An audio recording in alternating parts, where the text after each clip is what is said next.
vision I don't need to see. I'm picking mind over matter, I believe in me. I need to find more hours in the day to breathe. Need to find more power in the way I be. And when my mind turns sour with the painful scenes, I need to scream out loud, I can't stop me. I wanna be the greatest like Rocky. You know I leave them all hating like a hobby. I'm out here making moves like a lobby. And if you ain't with me, it's your loss. See, I got my mind on the facts, I'm a python, grab what I like real fast. Choke until I have everything I attack, everything that I lack, everything that I want, and I see, matter of fact. Cause I'm my own worst enemy. Only if I let it be. I can control anything if I can just think carefully. I control my destiny. Deep up in my mind I manifest it. Every morning I wake up obsessed, and everything I do the best. And deep within my mind, you know I'll always manifest it.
Hello and welcome to My Mind or Your Matter. My name is Rick, and it's been a little hectic day. Been having a lot of pain in my neck and my back, but my neck's been jacked up today. But it's okay. Tomorrow I have physical therapy. I'll be in the pool tomorrow for like an hour, so hopefully that'll help me out because I'm still struggling with my neck, giving me a lot of problems. I don't know. I don't know what's next. I don't know what's gonna happen, but something's gonna have to happen soon because it's very persistent and it's just getting very annoying. The pains and the aches is, and when both my back and my neck is acting up at the same time, it's not good. It's not fun. But say what's up to Albie in the chat. What's up, Albie? How you doing, bro? Let's get to what we came here to do. Let's review some news. I got a couple of them lined up. Let's see where I want to start with. Let's start first with the stupid guy from Waterbury, Connecticut. The 19-year-old who just turned 20 years old today. It's his birthday today. Well, he's going to be in jail for a good long time, and it's ridiculous. These kids with guns. How the hell did they get a gun? That's a good question. The amount of weaponry he had at his home, that's disturbing, and the fact that nobody died was a miracle. So let's go ahead and see if I can jump on to that case. Where is it at? It's right here. All right, so let's get to it, and you be the judge. 6 new information about the suspected Brass Mill Center shooter, Taewon Washington. Good evening and thanks for joining us. I'm Mark Sidney. And I'm Erin Connolly. Today happens to be the suspect's 20th birthday, and he is spending it in jail, accused of shooting 5 people inside the mall on Tuesday.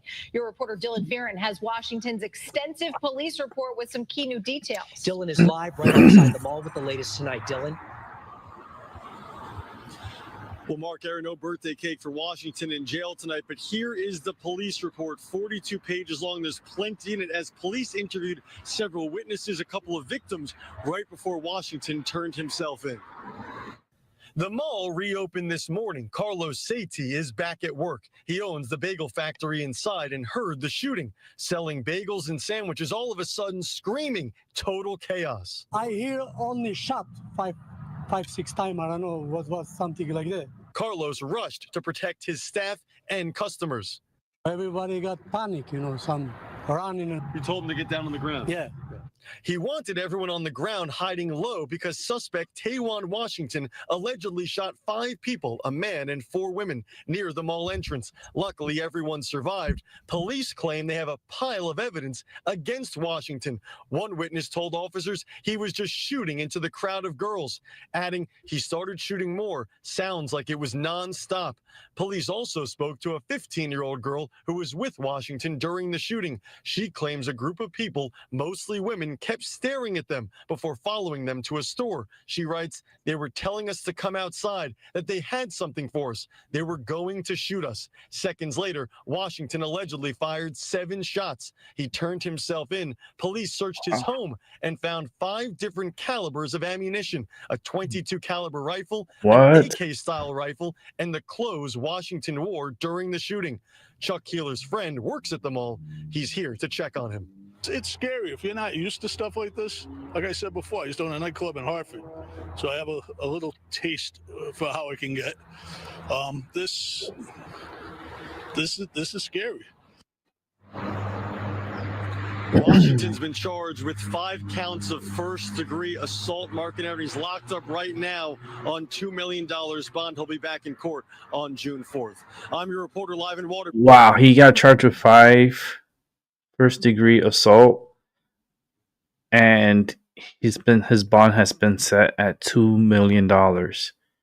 While you have a kid in Texas, Carmelo Anthony, that stabbed someone to death, was bonded out with $250,000 bond.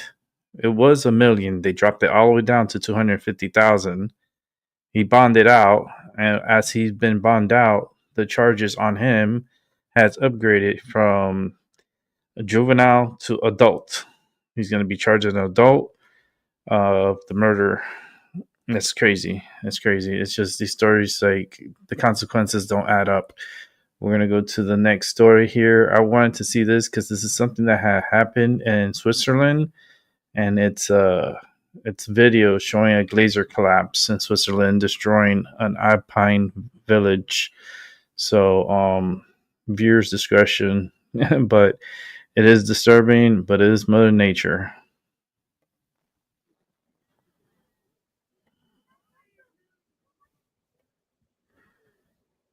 Wow, that is coming down with some force. Wow, that is force. Yeah, whatever's in that path is being destroyed easily.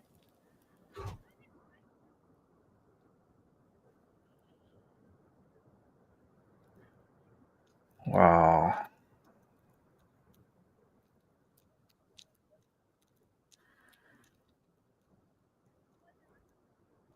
Well, I hope the guy who's recording it is safe. It looks like it's going his way.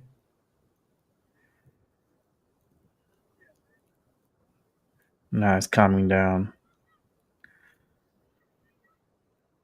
That's wild. Mother Nature's gonna do what she's gonna do, and if you're built around where she's at, you know, it belongs to her, not to us. Let's Let's go to Caroline Levitt and went to the White House. Let's go to the White House press briefing here and get briefed on some stuff here that they're going to be talking about. It's about a 9-minute briefing, so it's a quick recap on it. Thank you for being here, Molly. And why don't you? It's your DVR. Yeah. Also, don't forget. And I messed it up. I was trying to enlarge it, but I got it to the. There we go. Thank you for being here, Molly. And why don't you please kick us off? Thank you, Caroline. Thank you. In the first Trump administration, there was an effort to stymie the agenda of Trump through the Russia collusion hoax perpetuated by many people in the media, including some people seated here or the media outlets they represent, and other Democrats as well. The second Trump administration, to reference what you said at the beginning, seems to be subject to an effort to stymie the agenda using rogue lower court judges. You mentioned that the Supreme Court could and should do something to rein in these lower court judges. Also, Congress could do something about it, but they don't seem terribly interested in it. It also seems there's not much of an actual coordinated effort from this White House to take and tackle this effort from judges, Democrats and other people using these judges to stymie the agenda. Is there an actual effort by this White House to tackle this issue in a comprehensive way? And if so, what is it? There is an effort by this administration to tackle these rogue judges and the injunctions and the blockades that we have faced in our broken judicial system. In every case. I mean, we have seen time and time again these lower district court judges ruling against this administration and the president's basic executive authority and powers. And this administration is fighting every single one of those battles in court, including already the block that came down from the tariff court, the IEPA court last night. And as on my way out here to the briefing room, I understand that there was another district court judge right here in Washington, D.C., who ruled against the president's tariff power. And I will get to the heart of your question, and I'm glad that we are addressing this in the room today, because nationwide injunctions ordered against the first Trump administration, Trump 1.0, account for more than half of the injunctions issued in this country since 1963. And President Trump had more injunctions in one full month of office in February than Joe Biden had in 3 years. And let me roll through some of these radical injunctions to paint the picture for the American people at home. These are not just talking points. These are real judges in the court of law who are trying to block the president's power and the policies that he was elected to enact. For example, a court ordered the Trump administration to return already deported terrorist aliens back to the United States. A court has ruled the Trump administration can't even temporarily pause our refugee programs. Courts prohibited the Trump administration from eliminating federal funding for child transgender surgery and mutilation, a practice that the American people overwhelmingly reject. A court also held that the Trump administration could not ban people experiencing gender dysphoria or mental health issues from serving in the military. Ridiculous. Courts prohibited the removal of transgender women from women's prisons, despite potential physical harm to real women in those prisons, biological women. A Northern District of California judge issued an absurd ruling that the president cannot fire people within the executive branch without Congress passing a bill, even though Congress has expressly authorized the president through the Office of Personnel Management to authorize reductions in force across agencies. A court also ordered the Trump administration to rehire thousands of already fired employees in several cases. A federal judge blocked the Trump administration from defunding the Department of Education, another signature campaign promise that this president has the power to implement. Courts ordered the Trump administration could not eliminate funding for illegal DEI programs, hence the word illegal. These are illegal programs to begin with, and now the courts are trying to say this president can't roll them back. And a district court judge prohibited the president from issuing any categorical funding freezes. And then another court ordered on top of that the administration makes $2 billion of payments in 36 hours. These are just a few of the ridiculous orders that we have seen from lower district court judges every day, and we hope that the Supreme Court will weigh in and rein them in. What White House advisor Stephen Miller says it's judicial tyranny. Some people are calling it a judicial coup. You're saying you're responding to each and every one of these actions, efforts by these judges to delay or thwart the implementation of the agenda. But is there going to be anything more than that? Or is it just going to let this operation continue, even though it could delay everything for years until the presidency is over? The administration is operating under the directive given to from the president that we need to comply with the court's orders. He's made that very clear, but we're going to fight them in court, and we're going to win on the merits of these cases because we know we are acting within the president's legal and executive authorities. And thanks for being here. Gabe. Thank you, Caroline. Question on tariffs, but first, actually, some foreign policy news, some breaking news. Some local Israeli media is reporting that Prime Minister Netanyahu told hostage families that he's accepted a 60-day truce offer. So can you confirm, have Israel and Hamas agreed to a truce? I can confirm that Special Envoy Witkoff and the president submitted a ceasefire proposal to Hamas that Israel backed and supported. Israel signed off on this proposal before it was sent to Hamas.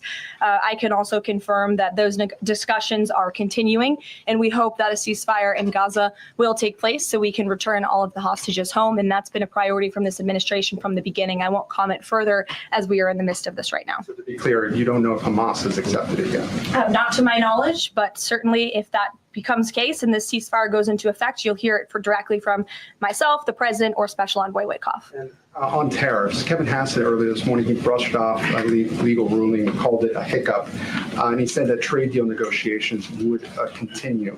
Why would other countries continue these trade deal negotiations given the ruling?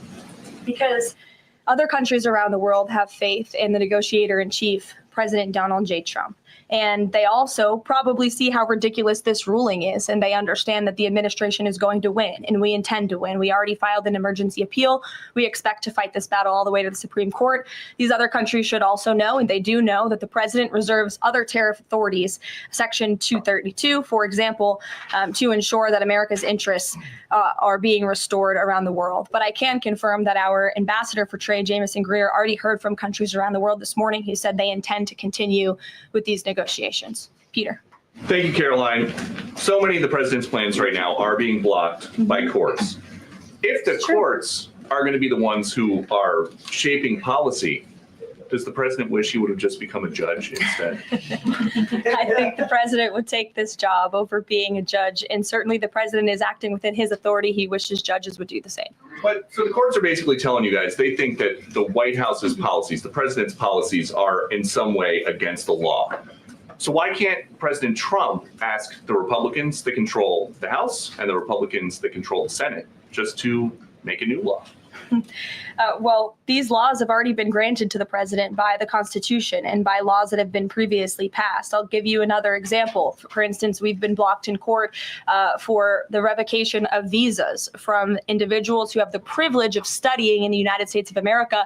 Secretary of State Rubio has simply used his authority to revoke those visas, to revoke that privilege, and we've seen the courts try to block that. So if these judges want to be the Secretary of State or they want to be the president, they can run for office themselves. It should be the other way around. But all of the actions the president has taken rely on legal authorities that have already been granted to him by our nation's existing laws. And on a different topic, there are some folks in President Biden's inner circle who are now in talks with Republicans in Congress to give interviews about how they may have handled President Biden's decline. Is the president satisfied with aides only sitting for these transcribed interviews, or would he also like to see some kind of testimony from the former First Lady, Dr. Biden? I think, frankly, the former First Lady should certainly speak up about what she saw in regards to her husband and when she saw it and what she knew, because I think anybody looking again at the videos and photo evidence of Joe Biden with your own eyes and a little bit of common sense can see this was a clear cover up. And Jill Biden was certainly complicit in that cover up. There's documentation, video evidence of her clearly shielding her husband away from the cameras. They were just on The View last week. She was saying everything is fine. She's still lying to the American people. She still thinks the American public are so stupid that they're going to believe her lies. And frankly, it's insulting, and she needs to answer for it. Hey, everyone. I'm Emily Campagno. Catch me and my co-host, Harris. She sounds pretty pissed off there. Yeah, the way the courts are blocking Trump from doing what he was elected to do, it's very disturbing. Because who's the president? Who's the running the country? Is it Trump or is it the judges? Is the judges are they the president? Are they the ones making the decisions and writing up all these decisions and resolutions? And are they doing all this work? No, they're just blocking because I'm pretty sure they're Democratic appointed judges, and these Democrats are like running into these courthouses and bombarding them and giving them all this like cases, against Trump, and then it's just a fuck show. It's just they're gonna have to fix that. I mean, Trump he should have the power of the Constitution to do as he please within law, like without courts intervening or blocking anything. The courts shouldn't have the right to be blocking a sitting president, from any of his agendas. His agendas are not illegal. He's following the rule of the land. And it seems like these Democrats are holding on as hard as they can and fighting because they want the corruption to stay, and Trump is trying to kick them out, and they're clinging on to the ledge of the freaking door, like they want to hold on to as long as they can, and Trump is taking their fingers one by one and plucking them out one by one until he gets them all out, and they be gone. And hopefully it needs to happen sooner or later, because these judges do not run the country. They're just highly mistaken. They're tripping on power, and they think that because they're a judge that they can do and as they please and without consequences, right? Because like I said, if you want to be someone that's never held accountable, and you can get away with thieves, like stealing, you get away with a whole bunch of shit, and you could do everything horrible and bad to people and steal the money, and you will not be held accountable. Become a prosecutor, become a member of Congress, become a politician. Become these people, and they don't get in trouble. Not yet. Trump needs to start putting these people and start finding people and putting people in their place. Because we can have two parties, but we need to have two parties with respect. And the Democrats have been way out of line, to the point that party is going to have to be abolished or broken up and rebuilt from the ground up, because right now that party is just garbage, is as good as garbage. Let me see. I have another. Let me see. I got one more, and that's going to be it for the night. This is going to be a short show. I got to wake up early tomorrow. I got physical therapy early in the morning, so I want to get to bed early tonight. So this is a very short show. I'm hoping to keep it reasonably, at least in the 40-45 minute mark. But let me show this one right here. So, and this one's about 12 minutes long, so that's perfect. So let's go ahead and watch this. This is another from the Fox Business. It's like a shock and awe. And let's take a look at it. Let me set it up.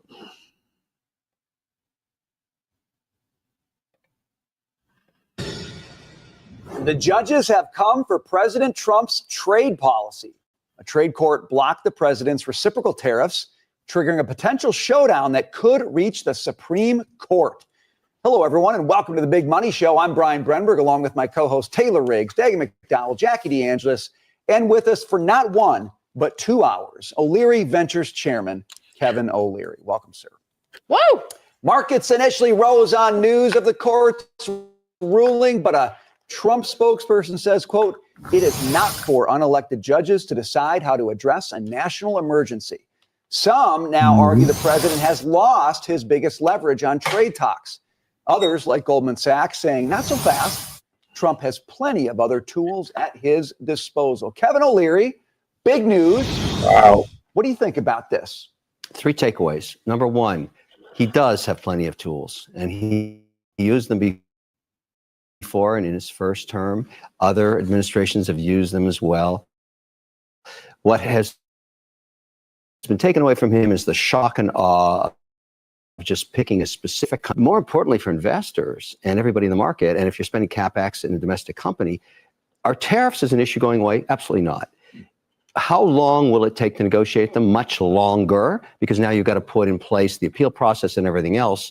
But while he is doing this, if you're a negotiating country like India or Canada or Mexico or the EU, you're not dropping your team. You're saying, I know Trump's going to keep coming at me with a different tools, so I might as well just keep going down the road.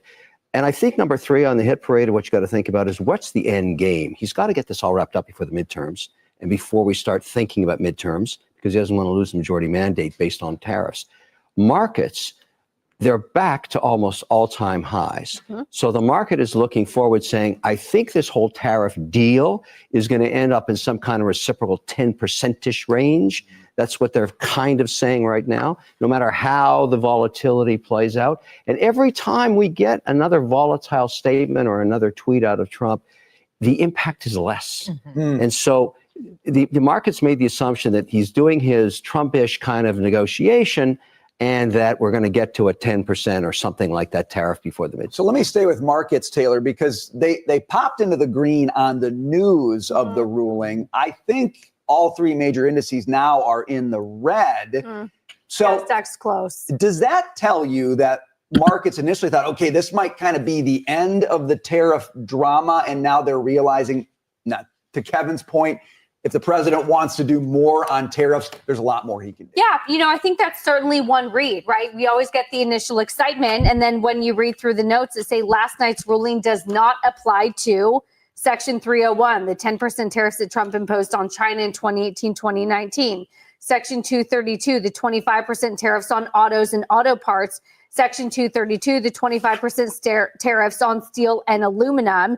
And then maybe the upcoming tariffs on semiconductors, pharma, copper, lumber, and ships under Section 232. So you do have certainly some exclusions from that, and maybe the market's trying to digest that. Kevin talked a lot about countries still negotiating, and I will go back to our conversation, and Kevin can agree or disagree with me about that we had yesterday on individual CEOs in companies who I think we shouldn't discount their ability to really manage effectively through this. We'll talk about NVIDIA a little bit later on, but these are companies where the loss of tariff revenue for some is a rounding error. If you are best in class in your business, you can get around it. So we also need to look at how I think individual CEOs and management teams are navigating this. And if you are best in class in your field, you're doing it pretty well. So you mentioned, can I go to you, Dagan, on this? Yeah, do you want to ask me something? Well, I wanted to I had a SOT for you, Mary Barra over at GM, because I'm interested in the CEO reactions to this. It strikes me that she's been playing a little political one-step, two-step on this. Let me play it for you and then get your reaction, Dagan. I can't speak to all the other industries that are facing tariffs, but I can tell you for decades now, it has not been a level playing field for U.S. automakers globally with either tariffs or non-tariff trade barriers. So I think tariffs is one tool that the administration can use to level the playing field. And I also think it's important, maybe I grew up in manufacturing at General Motors, but I think having strong manufacturing capability in this country is also important. Yes, General Motors would not be in business today if not for the chicken tax, the 25% tariff that has been levied on imports of light trucks since the LBJ administration. So that alone has kept General Motors and Ford and Chrysler in business for roughly 60 years. So yeah, because of tariffs that the United States slapped on exporters into the U.S., you're still in business, barely, thanks to a bailout that GM got that we never got paid back for. I think we are owed $11 billion thereabouts. So Taylor was talking about the big companies, that the tariffs are a rounding error.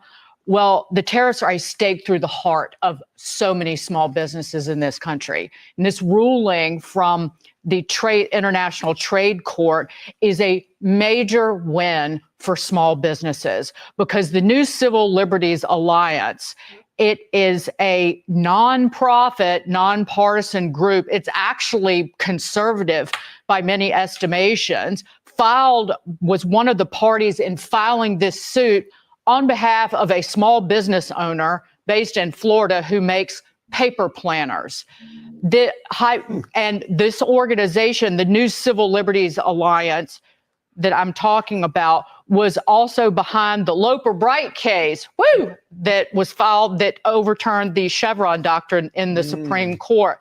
So this ruling was not a surprise to so many people who viewed the use of the IEEPA by the Trump administration, this 1970s era law, as being unconstitutional to levy essentially a new tax across every country and every business in this nation. So not a surprise to many of the conservatives who I've been talking to, and they are Trump supporters. So Jackie, you're my longest tenured lawyer on the panel here. I look at the ruling and it strikes me that there could be a battle around the IEEPA on this one. International Emergency Economic Powers Act. I'm sorry, I should have said that. Exactly what I was thinking. But there are a lot of tools, legally speaking, that the president could use here that he's used before and haven't been challenged, actually. So I wonder how much it really changes his leverage at the end of the day. I don't really think it does. Back to Kevin's main point, which was that the shock and awe of the tariffs that were never really real, the big tariffs on that list we like to refer to on Liberation Day, that took its toll to get countries to come to the table. And people didn't know if President Trump was bluffing or not. And that's what's amazing about his negotiation style. But at the end of the day, the temperature check, it all came down with respect to many countries. It probably will come down with China, and it probably will come down with the EU as well. At least it seems like it is right now. So I think that he got the most out of that initial gut punch that he wanted to, and that he doesn't really need these exorbitant tariffs anymore. If we do end up at a baseline tariff of, say, 10% or something like that, I think that's what the market is expecting. Just to dig into the legal aspect of this, because that's fascinating to me, it was the Manhattan-based court, International Trade Court, but they can appeal to the U.S. Court of Appeals for the Federal Circuit. That's in Washington, D.C. And ultimately, this could go all the way up to the Supreme Court. The International Emergency Economic Powers Act is used during times of unusual, extraordinary threats during a national emergency. Now, he's used emergency powers before, for example, when it comes to immigration, and the courts are challenging him on that as well. I imagine his team is going to see this through, whether they want to use the tariffs or they don't want to use the tariffs, just to be able to make a point that there is executive power in emergencies to make moves like this. And the only thing I'll add, while I feel for the small businesses, and I get that argument, it's that you're never going to please all the people all the time. And so somebody's always going to have a gripe about something, and they have a legitimate gripe, of course, as well. So I think what he's trying to do overall is do what he thinks is best for the country long term to level the playing field, and hope that, if a small business wasn't put out of business by this, if they can endure it, if they can last, that actually things will get better for everybody. I do think that's the point that he's trying. It's a win for all the businesses that don't have the number to the bat phone, though. And the two of the three judges are conservative, one appointed by Reagan, the other appointed by Trump, the third appointed by Obama. So it'd be hard to argue that this three-judge panel is biased liberally. I'm not making that argument. I'm Yeah, just I know. saying he should, I think his team should challenge it on the Emergency Powers Act. See, this is the kind of legal analysis I tune in for. Thank you for that. Very good. Okay. By the way, I just would say Trump's has not left the driver's seat on this issue. Okay. He may have to change lanes. He may have to use other tools, but he has reset the table on trade negotiations, and that is not going to change. And there's nobody around the globe who's saying, oh, I can breathe easy now because this 3-panel judge said. The debate is also morphing into another issue that kind of emerged in the last 48 hours regarding NVIDIA's numbers. I know it's a bit of a tangent, but NVIDIA's CEO came out and said, listen, these restrictions on our ability to export our old chips are holding back on $5 billion worth of revenue. But worse, they've lost 40% market share in China to other developers of chips. And he's saying if we don't get back in the game, we're going to lose out to AI development. At the same time, and I didn't know this, and maybe you guys don't know this either, we've lost #1 status for research to China. Beijing Chinese Institute is now ahead of Harvard. And here we are beating up Harvard. That just happened. We are #2 in research. What are we doing? We can't beat up research, particularly in AI. That's Wait, crazy. says whom? Yeah. The Communist Party By of dollars China? invested. The Communist Party of China or Harvard, because both those parties have a vested interest in fudging those numbers. I get it, but the trend is not your friend because the next guy is German. The one after that is French. You don't get down to MIT until you're the back half of the top 10. We are losing out. We got to keep these people coming into this country and keep them here. We're in a fight of our lives against China on AI, and I smell it coming, and I think we should really focus on it big time. We got to deploy.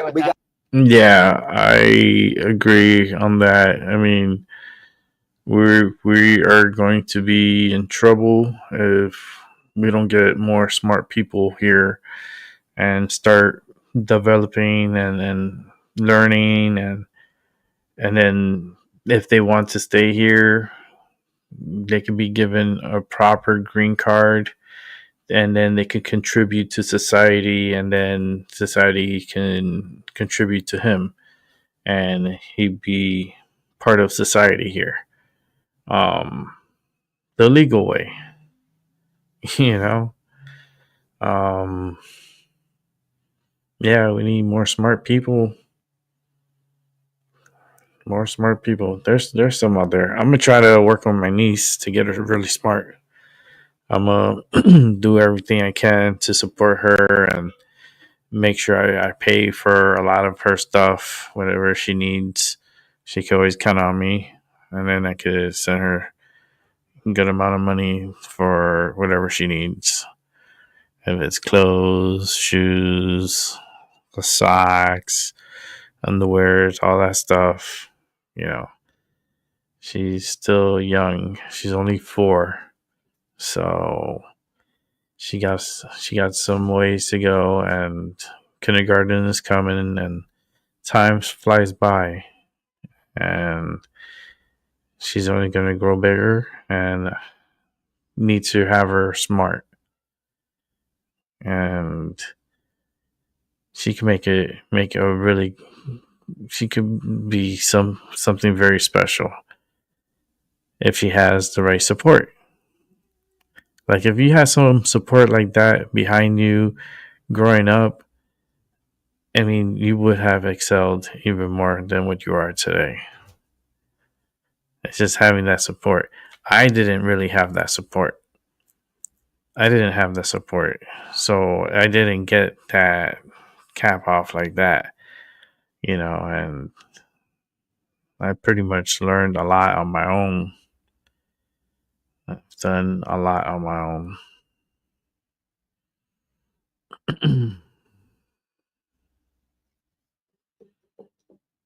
But it's what it is. You play with the cards you're dealt with. But my niece, I'm gonna make sure she's gonna be smart. I'm gonna do everything that I can on my side to develop her early I don't want her to be some kind of prodigy, but if she becomes a prodigy, that'd be awesome. But I want her to be fucking smart. I want her to be like, I'll pay for the damn whatever to just get her the proper education.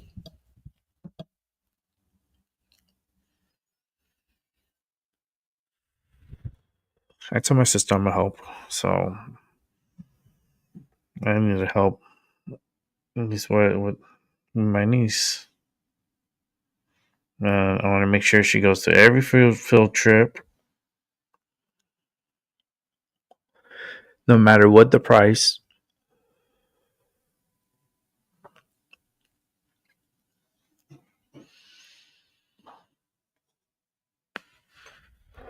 I want her to get into Girl Scouts.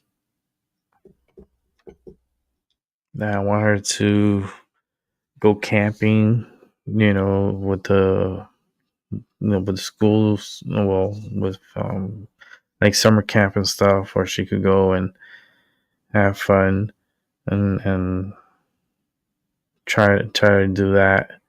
See if she likes it.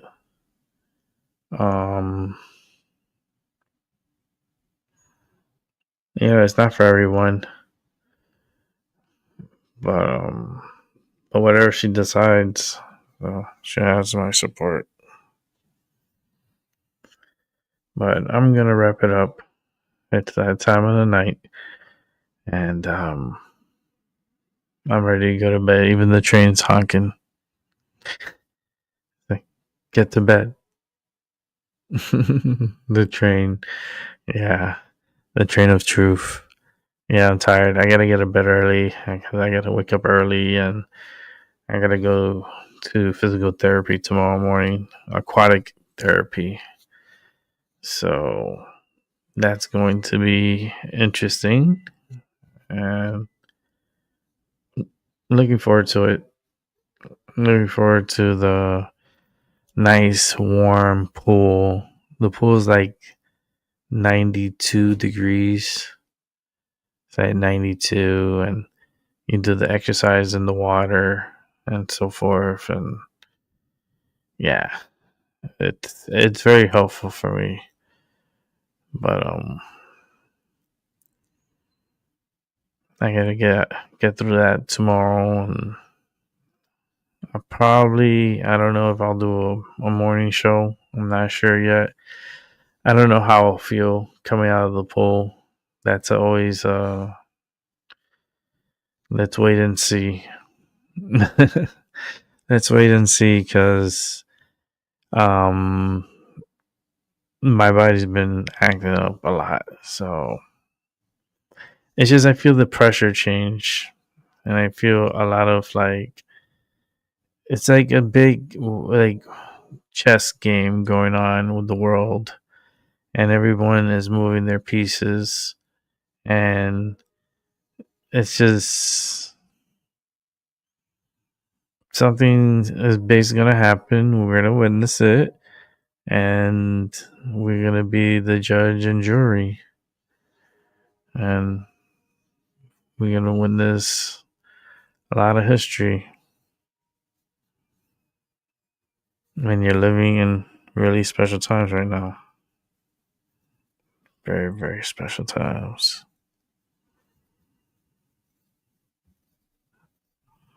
Every day is a new day.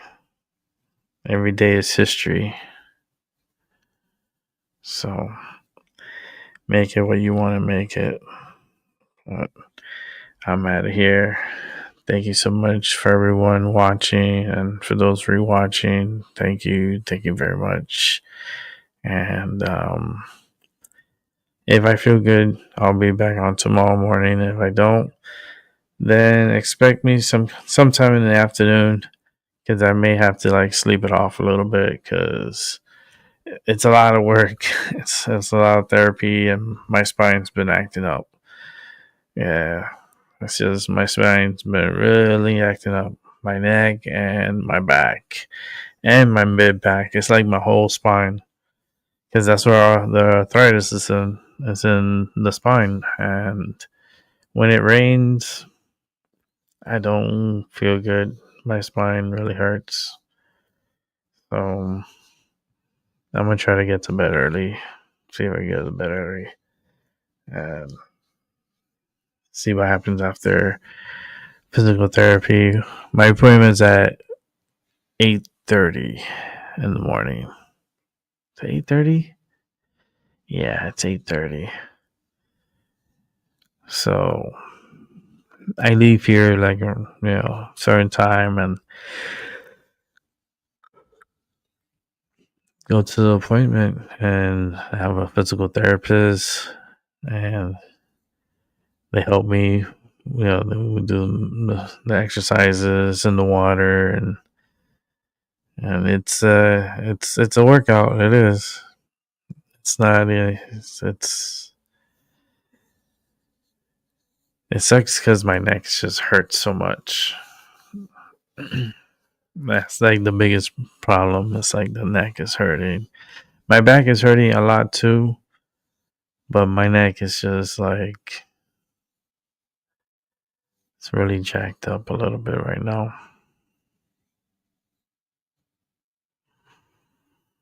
But I hope everyone have a good night and good morning and a good afternoon wherever you're at. And I'll try to do this tomorrow. I'll catch you all on the flip side, and sleep good tonight.